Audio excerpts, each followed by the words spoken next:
I want to focus on what I consider to be 5 major issues or challenges that faces our region, and which I will try to convince you provides a clarion call for science and technology to play that pivotal role, to be that fulcrum in providing a way forward for us. First and foremost, and these challenges they don't represent any particular insight on my part. You will find that all of you know exactly what they are. And so I want to spend some time talking about why climate change does exist. I have a great friend, Professor Albert Binger, Jamaica. And Al Binger always says, boy, this climate change thing is a real problem. The banana trees of the Caribbean just have to hear that the storm is coming, and they all lie down. So I think it's in Al's, inimitable way, what he's saying is that we are quite vulnerable as a region for climate change.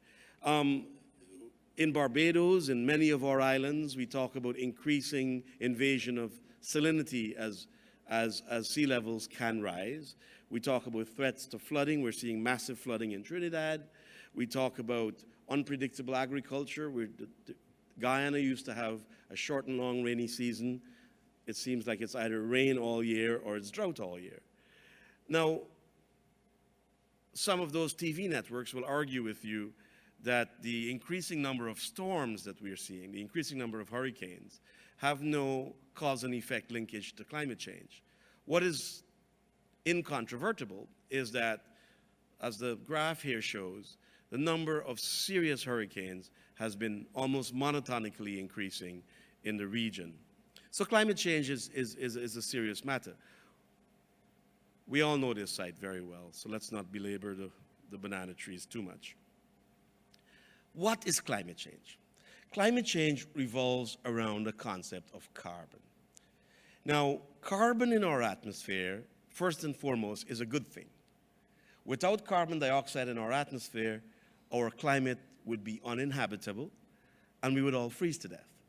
So the greenhouse effect really is an effect where gases like carbon dioxide sit in our atmosphere, and when solar radiation from the sun comes to Earth, those gases form an atmosphere where they trap that radiation.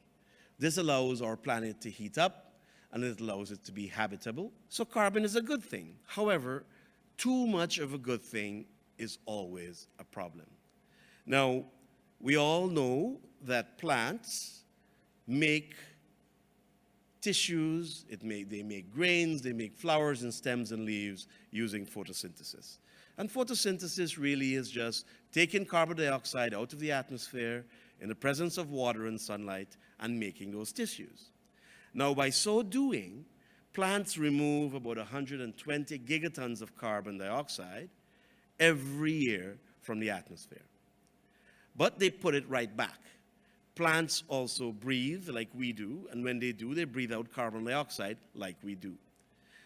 Plants also die, and when they decay, they return the carbon that they sequestered in their leaves and their stems and their flowers and their fruit back into the atmosphere. In fact, that rate of sequestration and the rate of release is just about evenly matched, with the exception that every year that process puts about 1 gigaton of carbon into the soil, beneath the sea, etc. And it is that painstaking 1 or 2 gigatons of carbon that we sequester annually that has become our reserves of oil and gas. Now, this is very important to remember, because what are we doing with those reserves of oil and gas is we're releasing them. And as we release those reserves of oil and gas, we're releasing the carbon that's sequestered in them. Also, we are deforesting our planet, and we're removing, therefore, the number of photosynthetic machines that are available to us. So our ability to sequester carbon using plants and forests is also decreasing because of our changing land use. Because of that, it turns out we're putting about 6 gigatons of carbon per year. That's sequestered carbon over, say, 300 to 800 million years. We're putting that back at a rate of about 6 gigatons into the atmosphere. So therefore, we have a clear imbalance of the amount of carbon that we're sequestering and the amount that we're releasing. So there's really no mystery about climate change. It is very real and it's very measurable. And for the Caribbean, we better believe it because we're vulnerable. It is very, and I'm not going to spend a lot of time talking about this, but it's very, very important that we understand this and that our people who trade in futures, our people who are responsible for things, worrying about things like balance of payments, our leaders and our economists begin to understand carbon as a commodity. Carbon is a tradable commodity. Carbon is a commodity whose futures can be bought. Because if we don't do that, we're going to be left behind. And in fact, we already are being left behind. Am I being crazy? No. Several years ago, Guyana had already negotiated several hundreds of millions of dollars of United States dollars as payment from Norway for Guyana's ability to sequester carbon. So the carbon market is a very real thing and can have tremendous impact on economies like ours. The next challenge that the Caribbean is facing, clearly, is expensive energy. Now, we're all sitting in the Caribbean, and I'm wearing a woolen jacket, and we're all sitting here, and some of the ladies are wearing cardigans and scarves because we're chilling this room to very unnatural temperatures. So we have a problem. We're very profligate with our use of energy in the Caribbean. But that energy is also expensive. And where else do we know that more than Barbados, right? Last week in the newspapers, Barbados is paying the third highest cost for petrol at the pumps. Third highest, little Barbados. That this is a problem. And here's the problem also. The region's use of energy has also been monotonically increasing. It's an inexorable gluttony for energy. And it's unavoidable. There's no need to feel abashed about it because the act of living in today's world means consumption of energy. And the prediction, of course, is that it will continue to rise at that kind of trajectory. Here's the problem. Our region is a net importer of petroleum. Okay? Other than Trinidad and Tobago, Suriname, and actually a very small amount from Barbados, the region doesn't produce energy. Of course, Guyana has just announced 4 billion barrels of reserves and counting, and so that will change the balance a little bit. But it does not change the balance in the context of the Caribbean because the Caribbean has stubbornly refused to acknowledge that it's an archipelago with individual countries which are unsustainable because of their size and populations. So when one country does well, the region doesn't do well. When Trinidad was king, Guyana sat there with rice that it couldn't sell in the open market, and Trinidad imported rice. This is the kind of silliness that the Caribbean does. And I'll be talking a little bit more about this silliness because it's time we belled the cat. Because the region is unsustainable unless the region collaborates and cooperates. But energy is a problem. We're a net importer. Now, look at what we do. The Caribbean relies on petroleum for 80% of its energy demand. 80%. That is not so with the rest of the world. So we lag the world. We are importing this stuff. We don't produce this stuff. And we don't seek alternative ways of generating the electricity we need. But I see that as an opportunity. Look at the amount of generation capacity that exists in Caribbean countries. Clearly, if we had science-minded, technology-minded, entrepreneurial people, we'd be addressing this lack of renewable generational capacity in the Caribbean. So I see that as a tremendous opportunity for science and technologists and entrepreneurs. In fact, it's very lamentable. If you look at Latin America and the Caribbean, only 4% of the total announcements of foreign direct investment in renewable energy was received by the Caribbean in 2017. That's an indictable number. That's a scary, scary, scary number. Because what it means, the countries are paying, Barbados is certainly paying a serious price for energy. There's nothing wrong with Barbados' money for energy. It has a huge opportunity to convert its petroleum use into renewable energies. Yet the foreign direct investment hasn't landed on Barbados' shores to make that transition. We have to ask ourselves why. Part of the reason I wish to suggest is that we have not spent the time to develop our knowledge, absorptive capacity, and labor related to science and technology. So foreign direct investment dollars do not find absorptive capacity here and in Guyana and in Suriname and in all of our Caribbean countries in order to land here in those areas. But it gets worse. In Barbados alone, I'm not picking on Barbados, I thought I'd better show some numbers for Barbados since I'm here. But this is really true across most of the Caribbean. 48% of the electricity consumption in Barbados hotels are for air conditioning. Now, I've stayed over the years at maybe 6 or 7 hotels. Not a single one of those hotels had simple measures like you put your key into a slot and the air conditioning comes on. You leave, you take your key out, and you save on air conditioning.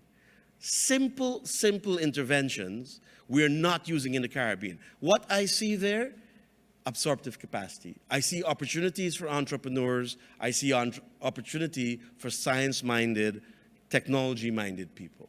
Am I beginning to sound like a broken record? Yes, because we don't do it. Why don't we do it? Because we don't have the people who are trained and attuned to that.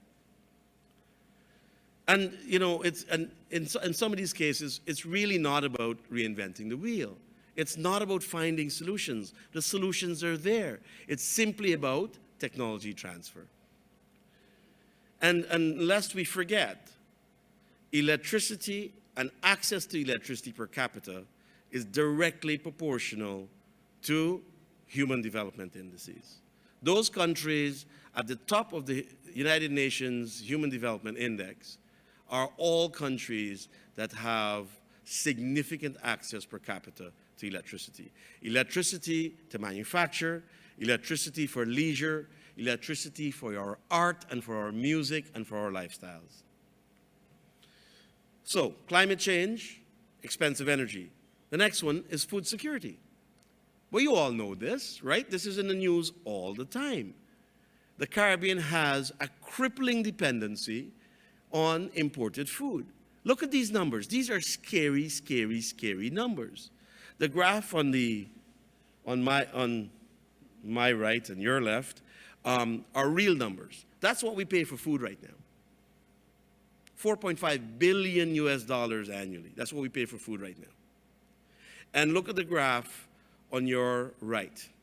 That's what we're going to pay for food if we keep the trajectory. How are we going to do this? How are we going to pay for this food? If it's not a question that we're grappling with, then I think we've buried our heads in the sand. What is our productive capacity? We dropped in productive capacity in 2005, agricultural productive capacity, and we've never, ever gotten back on that horse. Ever. We've percolated at the same levels, practically, since 2005 for production, whilst, don't forget, our demand for food and agriculture has increased almost exponentially. So there's something wrong. We have a mismatch. And then on the other graph, it lists the things that we import most. Now look at these things, ladies and gentlemen, and tell me that if we injected a bit of science and technology into our agriculture, we could not be producing those things. There's not a single systemic natural resource reason why any of those things cannot be produced in the Caribbean. You can't say, well, we don't have steel. You can't say that we don't have platinum. You can't say that we don't have silver. These are things that we have. Arable land, fresh water, sunlight, a growing season which outstrips the growing season of the smallest country in the world with the largest efficiency of agriculture, the Netherlands. And we can't do it here. It's because, again, we do not have a culture of science and technology applied to production. So, climate change, energy, food. The next one is labor. Lovely to hear that the University of West Indies, and well-deserved applause in finding its way into the top 5%, number 34 in Latin America and the Caribbean. That is remarkable. But we're still not reaching and educating all of our people. This is not leveling anything at UWI. In the Caribbean, our institutions, with the exception of UWI in 3 countries, are fractured. They don't collaborate with each other. They don't have, well, they do collaborate, but not very effectively. They don't have common standards. They don't have common curricula. You've got very sort of siloed approaches to education, and we only have 16.5 million people in the English-speaking Caribbean. So this fractured way, this fractured, almost fractious way of operating in the Caribbean is leading to exacerbations in global trends. Now let's look at this, for example. These are tourism numbers. These are how many people each country in the Caribbean employed in the tourism industry. With the exception of Guyana and Trinidad and Haiti, almost all of those countries are in double figures, and many of them are over 50%. Now, I have no problem with tourism. What kind of jobs do we have in tourism, ladies and gentlemen? Who owns the capital in tourism? To where does the generation of wealth flow in tourism? How much of it leaves the shores of the Caribbean? How much of it trickles down into real economic impact into the Caribbean? And by having our people focused on tourism, what is the opportunity cost? What is that opportunity cost? Could they have been the next crop pathologist? Could they have been the next solar specialist? Could they have been the scientist that figures out how to effectively and pragmatically harness sargassum from our beaches? And what about the returns on that investment? I'm here to tell you, those returns are much more rewarding. And so we must wean ourselves off of jobs at the bottom of the economic ladder, where the capital and the wealth is owned by an expatriate system. No, I'm not an anarchist, but I'm a realist. And it's very important to examine these things. But here's what's happening with the world. In the majority of the world's major economic powers, the United States, but let's say North America and Western Europe, Japan, the birth rate has not been up to the demand for productivity. So in all of those countries, what we have is a serious and severe labor shortage in about 5 years to 1 decade. Crippling labor shortage in terms of skilled labor. In fact, the only place in the world where we have an excess of labor is in sub-Saharan Africa, which is afflicted by 60% AIDS and a level of grade 3 education. Where's that skilled labor going to come from? Well, many of it is taken from you. The few scientists that we produce in the Caribbean, there are 2 ways you can live in North America, you know, if you don't have relatives to sponsor you. There are 2 ways. One of those ways is you have intellectual capital, and the second way is you have financial capital. So if you have money to invest, you can self-sponsor. And if you have an advanced degree in areas like science and technology and STEM, you can go to Canada. Why does this make sense? Because Canada needs skilled people. So as fast as we can produce them, if we don't have the systems and the absorptive, and again, we were talking about this just minutes ago, absorptive capacity here, those jobs, those people leave. So labor is a significant problem, and it has to start with Caribbean integration. It has to start with a policy-driven investment in STEM education. I was just talking to Dr. Landis. He told me his science department building is 60 years old. Well, it was built in the 1960s. Badly needs to be rebuilt. We should be rebuilding that. Okay, so 4 of the 5 things, right? Climate change, energy, labor, food. The last one I want to talk about is foreign direct investment. All of these countries share a common disaster in terms of their origins. All of us. All of us started our lives as colonies with slaves and indentured laborers who were not brought here to create countries, as to steal something from Mr. Ramcharitar. They were brought here to live in plantations divided in order to, in a lovely Guyanese book by Dr. Walter Rodney, How Europe Underdeveloped Africa, fits extremely well into the context of the Caribbean. But here we are. We've emerged out of this common disaster, and we're this collection of nations in the Caribbean archipelago. We have low GDP. We have no plantocracy with large amounts of money and capital to invest in us. So this region needs foreign direct investment. There's no other way. We don't have the money. We've got to attract that money. How are we going to attract that money? We've got to have the right kinds of labor, the right kinds of ideas, the right kind of innovation. This is the reality of our foreign direct investment. And you know, sometimes the newspapers say all kinds of silly things. The reality is, if you look, the most important point here is the graph here. This is Guyana, Barbados, Jamaica, and Trinidad. Foreign direct investment since 2011. CARICOM as a whole. And then the percentage of CARICOM divided by the rest of Latin America and the Caribbean, and the percentage of CARICOM divided by the world. We exist at a 0.22%. 0.22%. That means 0.0022, absolutely, of the amount of foreign direct investment in the world. It means that the amount of foreign direct investment that comes into this region is a trickle. It's minuscule. And it's minuscule also. All of the foreign investment that comes into this part of the world is greenfield, meaning that it comes in and starts something new. Why does it have to start something new? Because we are not creating our own innovation-led opportunities here that can then get acquired or merged. So they're not by mergers or acquisitions, they're greenfield investments. And that's an indicting figure as well. Well, I moved to Ontario. Ontario's got a Human Development Index of about 9.25, right?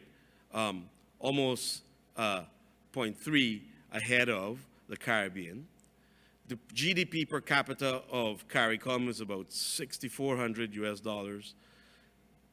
In Ontario, it's about 60,000 US dollars. That's a big, big gap, right? Look at the foreign direct investment.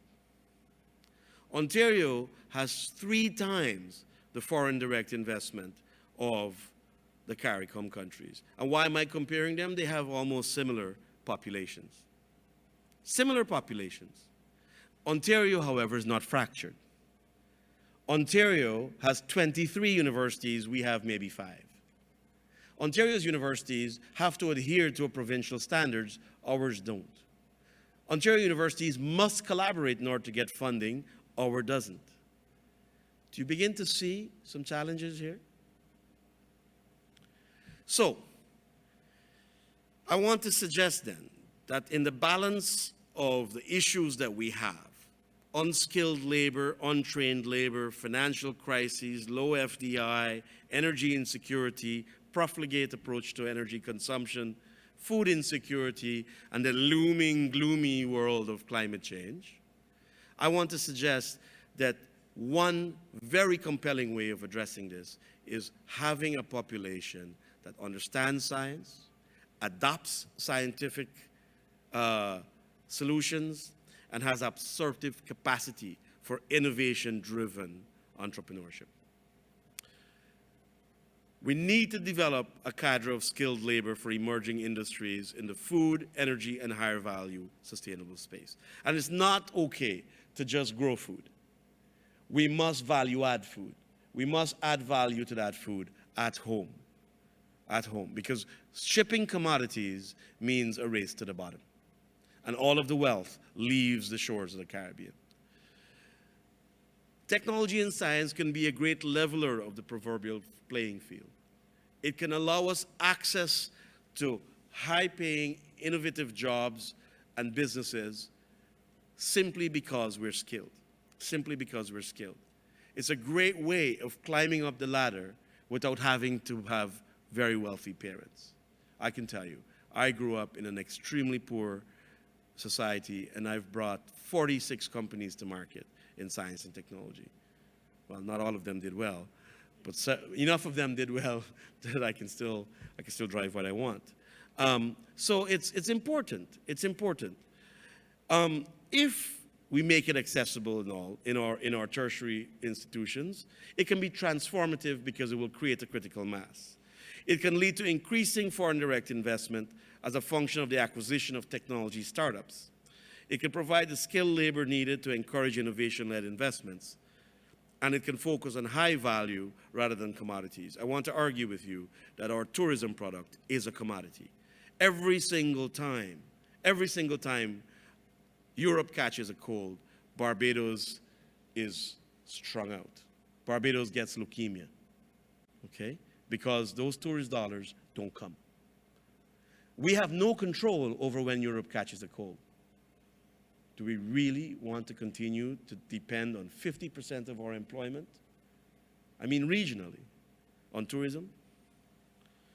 So, we have to match science and technology with investment, but let's not forget that we are an archipelago of only 16.5 million souls.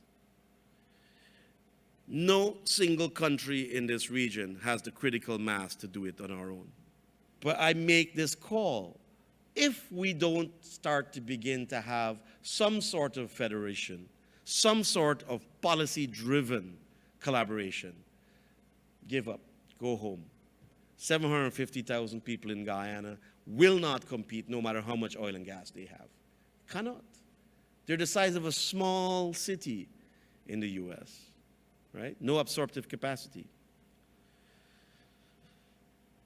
We need to look at governance. We need to be careful about how we invest, and we need, by all means, to avoid the scourge of corruption. Small societies in small islands like ours lend themselves to corruption of all sorts. All sorts. And we are a particularly bad region for that. So we need to look at it. However, having said all that, I'm an optimist. I believe that the future is bright because it's about choices. And choices is about information.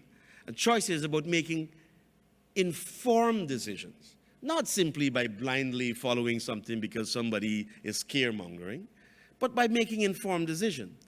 So we've got to make informed choices. We've got to make informed choices, and we have to do. We just can't plan, right? The second thing is, make no small plans, because small plans lack the will to stir people's souls. If at all you're going to do something, do it because it's grandiose and it's fun and you can put all of your energy into it. Yeah? Do it because the Caribbean is a special place. Do it because we live here.